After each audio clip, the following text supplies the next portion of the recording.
여러분 오늘 말씀 너무 잘 아는 말씀입니다. 무화과 나무에 대한 이야기. 오늘 말씀을 관통하는 한 개의 단어를 찾아야 이 말씀이 잘 이해가 될 수 있습니까?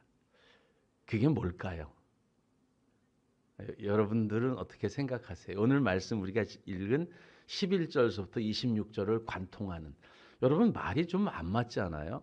베다니에서 성전으로 올라가셨다가 내려오셨는데 그 이튿날 다시 나가시다가 보니까 배가 고팠고 그래서 무화과 나무를 저주했고 그 다음에 또 성전에 올라가셨다가 그 상을 둘러 엎으시고 그리고 나오셔서 이제 그 다음날 베드로가 이제 무화과 나무가 말랐습니다. 그렇게 얘기했더니 뭐라고 말하냐면 너 믿음이 없다 뭐 이런 얘기를 하시는 게, 여러분이 말이 문맥에 착착 맞아 가십니까? 앞의 이야기와 뒤의 이야기가 탁탁탁 연결이 되지 않고 있습니다. 왜 그러냐면 이것을 관통하고 있는 하나의 단어를 찾지 못해서 그렇습니다. 어디에 있을까요?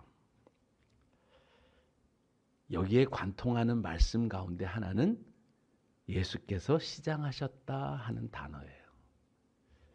무화과 나무에 찾아가셔서 먹으려고 그러는데 먹을 게 없어요. 여러분 한번 잘 생각해 보시죠. 예수님께서 길을 떠나시는데 아침에 여러분 출근할 때 허겁지겁 출근 시간 늦어서 밥을 못 먹고 시간이 없어서 못 먹고 갈 때도 있긴 하지만, 예수님 당시에 지금 이제 길을 막 나서셨는데 시장하셨다. 이게 이해가 되세요? 지금 오늘 하루에 이제 일을 예루살렘을 다녀오시는 일정을 가지고 가는데 당시에 무슨 식당이 많은 것도 아니고 그런 형편도 아닌데 길을 나서자마자 시장하셨다. 그거 여러분 이 말씀을 보실 때 그런 의구심 안 가지셨어요? 그때 배가 고플 땐가? 아니 그 집에선 왜 밥도 안 주고 나가시게 했지? 여러분 그런 의구심이 생기기 시작해야 이 말씀을 풀어갈 때에 도움이 되기 시작할 것입니다. 예수님이 이제 성전을 들어가셔요. 이제 성전에 들어가시는데 자 11절 한번 우리가 같이 보셔야 돼요. 11절에 보면 예수께서 예루살렘 이르러 성전에 들어가사 모든 것을 보시고 때가 이미 저물매 12제자를 데리시고 베다니에 나가셨어요. 성전에 첫 번에 가셨을 때 성전 상황이 어땠을까요? 자, 그 다음날 갔더니 그 다음날 갑자기 비둘기 파는 사람들이 생기고 동전 바꾸는 사람들이 그때 생겼을까요? 예수님이 가셨던 그날도 있었을까요? 그날도 있었겠죠, 당연히. 그날도 있었는데 왜 그 퍼포먼스를 그날 안 하시고 그날은 조용히 물러가셨다가 그 다음날 하셨을까? 이런 생각은 안 드세요? 아니 그때 가셔서 첫 번째 첫날 가서 보셨으면 아니 그때 둘러 엎으셔도 되는데 왜 그 다음날 일부러 작정하고 가셔서 둘러 엎으셨을까? 그 키를 알아야 이제 이해가 되기 시작하는 거예요. 오늘 말씀이. 첫 번째 그 키가 뭐냐면 예수님이 길을 나서셨는데 시장했다. 여러분 허기는 언제 느끼십니까? 근데 누가 허기를 느끼냐? 사람들이 허기를 느끼는 게 아니라 누가 허기를 느껴요? 예수께서 느끼신다는 거예요. 사실 예수님의 이 이야기를 예수님의 인성을 말하는 것이다. 그렇게 볼 수도 있지만 오늘 예수께서 말씀하시고자 하는 것은 뭐냐면 당시의 사람들로부터 느끼는 영적인 허기. 그 영적인 허기에 대한 이야기를 하는 것이죠. 그 영적인 허기를 해결해 주어야 될 장소가 어디입니까? 성전. 근데 영적인 영적인 허기를 해결해 줘야 될 성전이 지금 어떻게 하고 있어요? 이게 지금 기능을 못 하고 있다 그 말입니다. 그러니까 그것은 말라 비틀어져야 되고 그것은 무너져야 되는 거예요. 그 성전은. 그 성전은 잘못된 부분이었어요. 그래서 둘러 엎으셔야 되는 상황들이 나오기 시작하는 것이죠. 이런 관점에서 오늘 말씀을 보기 시작하면 보이기 시작하실 것입니다. 그런데 또 한 가지 여러분이 보셔야 될 것은 뭐냐면 여기서 영적인 허기를 느끼는 사람은 당시에 있는 그때 이스라엘 백성들만 그랬을까? 아니면 나도 영적인 허기가 있는 사람은 아닐까? 오늘 주일이라 수많은 사람이 교회를 갈 것입니다. 그분들은 영적인 허기 때문에 갈까요? 습관으로 갈까요? 또 가셔서 갔는데 그들의 허기가 제대로 해결되고 회복돼서 돌아갑니까? 그냥 왔다가 그냥 갑니까? 오늘 성전이 가지고 있는 기능, 교회가 가지고 있는 기능, 공동체가 가지고 있는 기능은 바로 이런 영적인 허기를 해결해 줄 수 있는 그런 공동체가 되어야 되는데 그렇게 하지 못하는 모습을 지금 성경에서 말하고 있는 것이죠. 베다니, 여러분 베다니는 어떤 뜻이냐면 베다니와 지난주 본문에 벳바게란 말이 있잖아요. 벳바게는 처음 익은 무화과 나무의 마을 이런 뜻이에요. 처음 익은 조생종. 그러니까 여러분 귤에도 조생종 귤이 있고 늦게 되는 귤이 있는 것처럼 이 무화과도 조생 무화과가 있었고 늦게 열리는 무화과가 있었어요. 오늘 무화과 때가 아니다. 그 나무는요 조생종이 아니었어요. 그렇게 이해하셔야 돼요. 조생종 무화과 나무는 어디에 있는 거냐면 벳바게에 있는 나무들이에요. 베다니도 물론 무화과의 마을이긴 하지만 베다니는 그 언어적으로 보면 위로의 마을, 슬픔의 집 이런 뜻이에요. 앞에 벳이나 베가 나오면 무슨 집, 무슨 마을 이런 뜻이에요. 베델 하나님의 집. 그러니까 벳라고 하는 그 단어가 집을 말해요. 그래서 베자가 나오면 대부분이 그런 의미로 보시면 돼요. 자, 그런데 예루살렘에 이제 찬양을 들으시면서 성전에 들어가셔서 이제 다 보셨어요. 그런데 여기에 보면 모든 것을 둘러보시고 나서 때가 이미 저물매 12제자를 데리고 베다니로 나가셨다. 마가복음을 읽으실 때 이 때라는 단어를 잘 주의해 보셔야 된다고 얘기했습니다. 이 때. 어떤 때요? 이제 하나님께서 일하실 때. 때가 이미 저물었어요.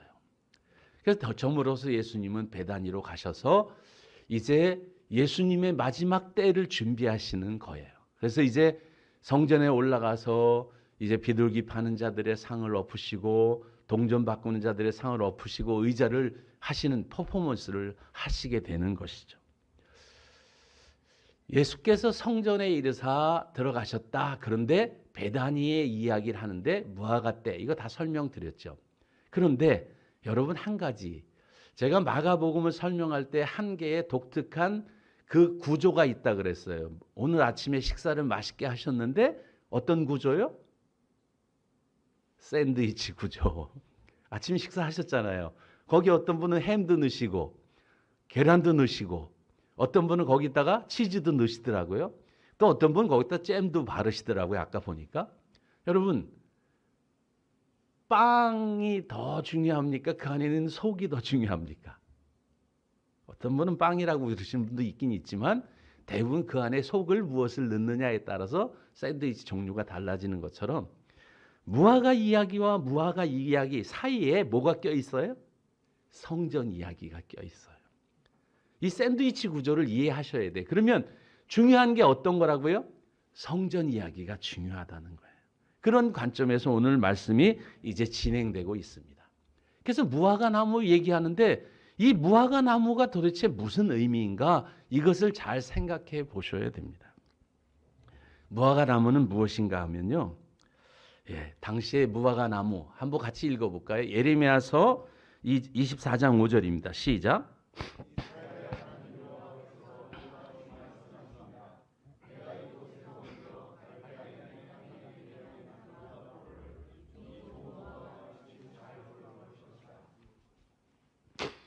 무화과 나무는 이스라엘을 대표하는 나무이긴 합니다. 이스라엘 주변에 많이 자라고 있고 그 열매는 식용으로 쓰이는데 그 나라 사람들이 그 과일의 철 익는 계절을 모를까요? 근데 예수님이 그 철 익는 그걸 모르시고 저주하셨을까요? 갔더니 잎사귀만 가득했고 열매가 없었어요. 아니 예수님 제자들이 생각할 거예요. 예수님, 이건 당연히 지금 열매가 있을 철이 아니에요. 맞지 않습니까?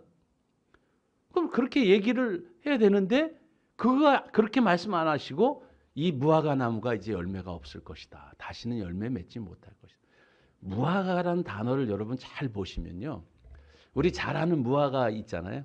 무화과 나무 잎이 마르고 포도 열매가 없어. 무화과 나무를 말할 때는 주로 심판이라고 하는 단어가 옆에 껴 있어요.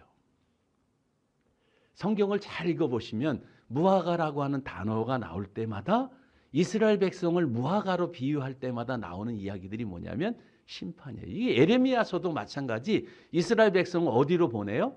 바벨론의 포로로 보내는데 포로로 잡혀있는 그들을 좋은 무화과처럼 하나님이 보호하실 것이다. 심판이 전제되어 있는 무화과입니다.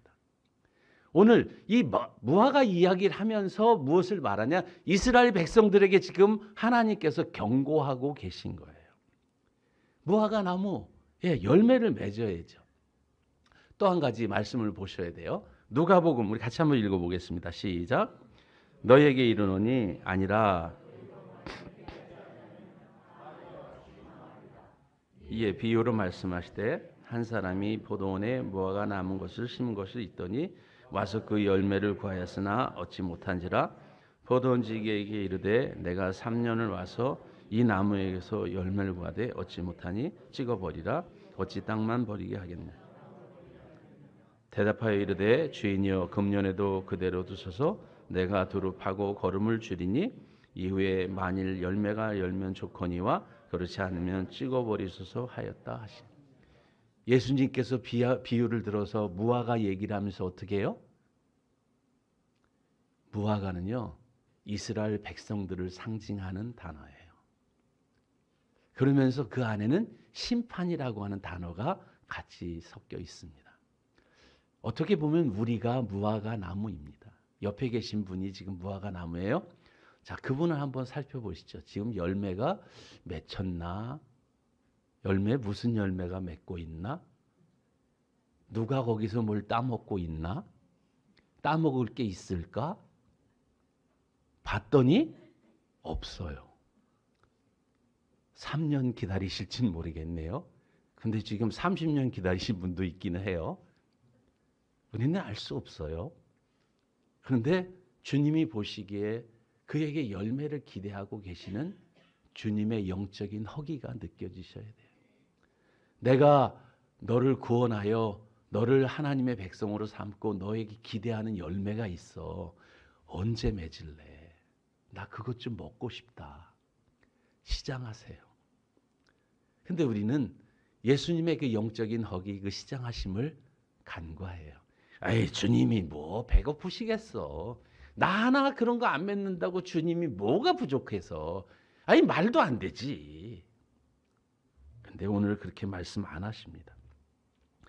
성전 이야기, 이 성전이 기능을 제대로 못하고 있다고 하는 이야기예요. 예루살렘의 성전에 가서 보시니까 이스라엘 백성들이 하나님을 만나고 그 안에서 영적인 허기가 해결되고 영적인 열매를 맺어야 될 수 있는 가장 중요한 시스템인 성전이 잘못되었다는 거예요. 성전이 잘못됐다는 거예요.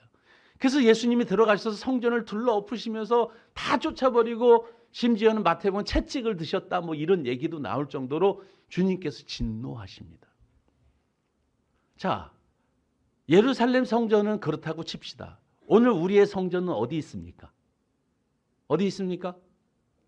우리 마음에 있잖아요. 성령께서 내 안에 오셔서 이미 나를 그리스도의 성전으로 삼으시고 내 안에 있잖아요. 그런데 내 안에 주님이 와서 보시니까 뭐가 있어요? 비둘기 팔고 있네.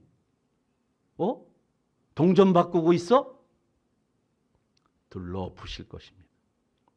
그걸 둘러엎고 싶어 하시는 마음을 우리가 느껴야 오늘 본문의 말씀을 정확히 이해할 수 있는 거예요. 그걸 둘러엎지 않으면 열매를 못 맺기 때문에 그렇습니다. 그런 우리의 삶이 이런 비유 가운데 하나하나 담겨 있기 때문에 우리는 조심해서 생각해 보셔야 하는 것이죠. 오늘 예수님께서 성전을 정화시키는 성전 정결을 하시는 것을 하고 있습니다.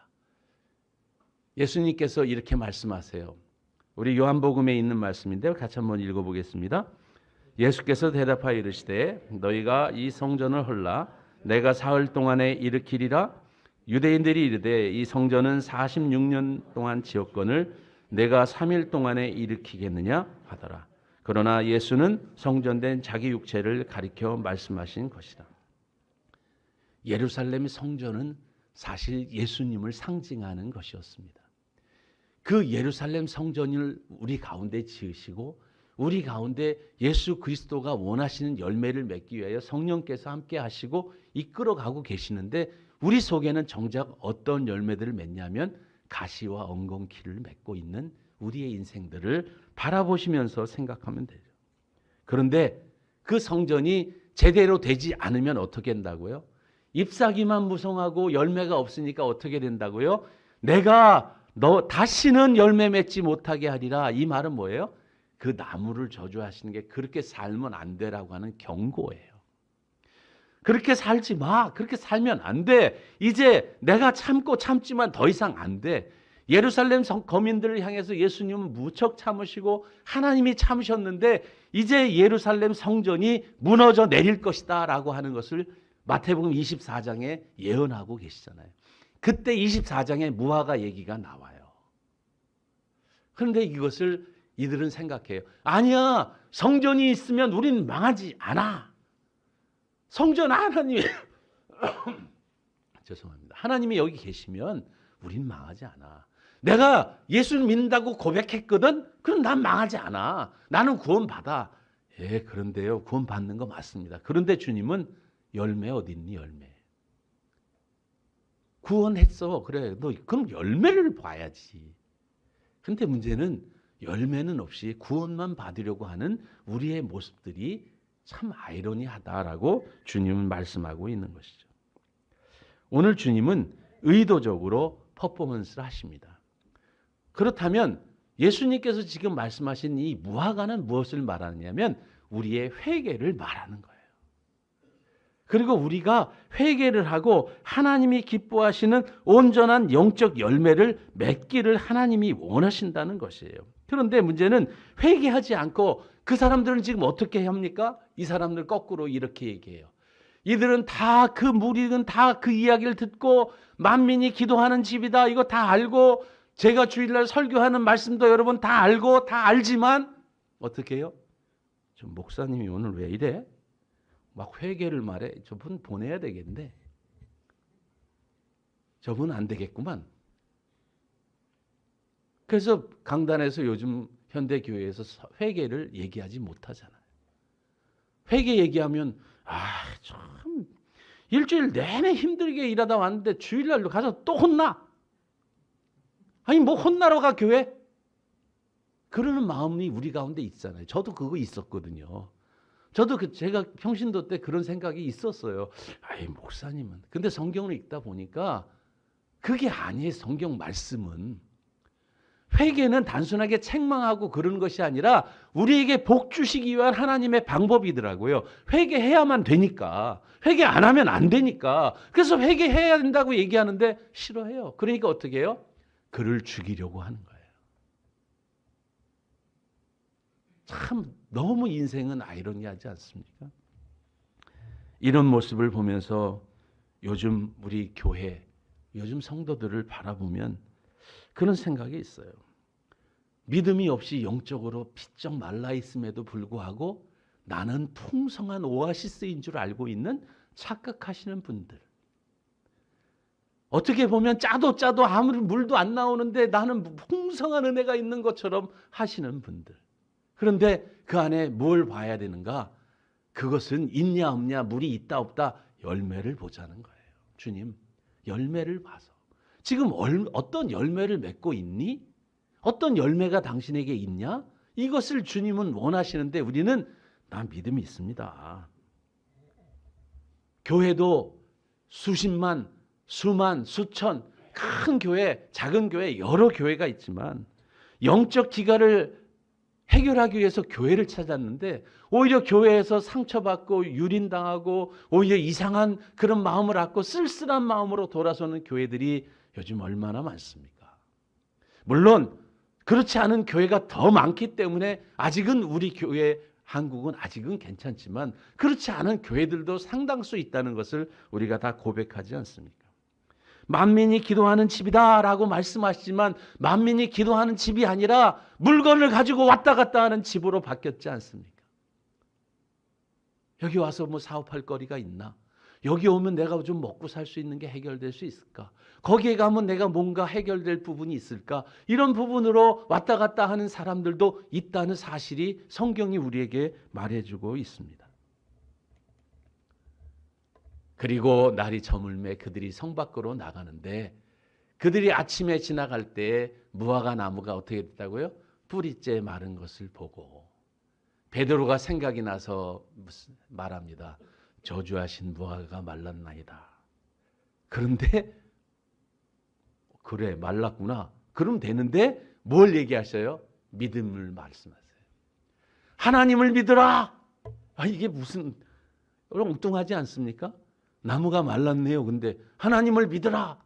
그러면 나무가 말릴 줄 몰랐다. 그 말을 얘기하시는 걸까요? 그런 뜻이 아니라 하나님이 우리에게 원하시는 게 무엇인지를 알아야 마르지 않는다. 이런 얘기를 하시는 거죠. 어떤 것입니까?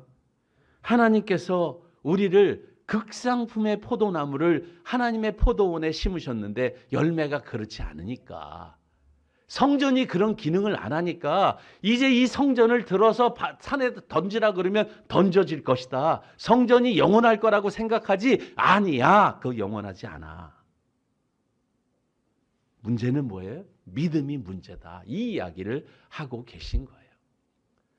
그런데 거기에 또 한 가지 이야기 하시잖아요. 갑자기 또 용서 이야기를 하시는 거예요. 여러분 이 문맥이 참 막 왔다 갔다 하는데 여기서 어떻게 갈피를 잡아야 될지 모르는데 어떤 용서를 말할까요? 여러분 하나님은 우리를 용서하시는 분입니다.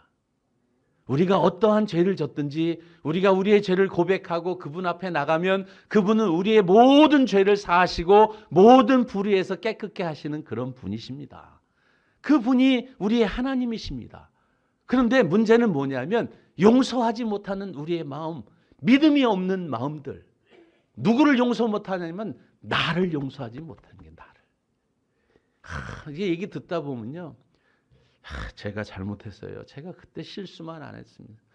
그게 여러분 겸손하고 신앙적인 얘기인 것 같은데 하나님은 그런 분이 아니시라는 거예요. 그런 상황에 내버려 두시고 오늘 이르게 하신 하나님의 뜻은 뭐냐면 거기서 딛고 일어나라는 것이지 내가 이제 포기하고 아유 나 때문입니다. 나만 아니었으면 우리 집이 이렇게 되겠습니까?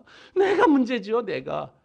아닙니다. 하나님이 우리 가운데 살아계시고 그분을 의지하면 하나님의 능력은 지금서부터 여러분의 삶 가운데 역사하십니다. 아멘. 지금 그 얘기를 하고 있는 거예요. 용서를 누굴 못하느냐? 자기를 용서 못해요. 나를 용서 못하니까 누굴 용서 못해요? 다른 사람도 용서를 못하는 거죠. 내가 먼저 스스로 나를 용서하고 나에 대한 하나님에 대한 그런 마음들을 받아서 하나님의 용서가 내 안에 오게 되면 되는 것이죠. 제가 26절 없음이라고 돼 있는데 성경에는 없음이라고 돼 있어요. 이게 다른 사본에는 있는 글이에요. 빨간 걸로 된 거 한번 같이 읽어볼까요? 시작.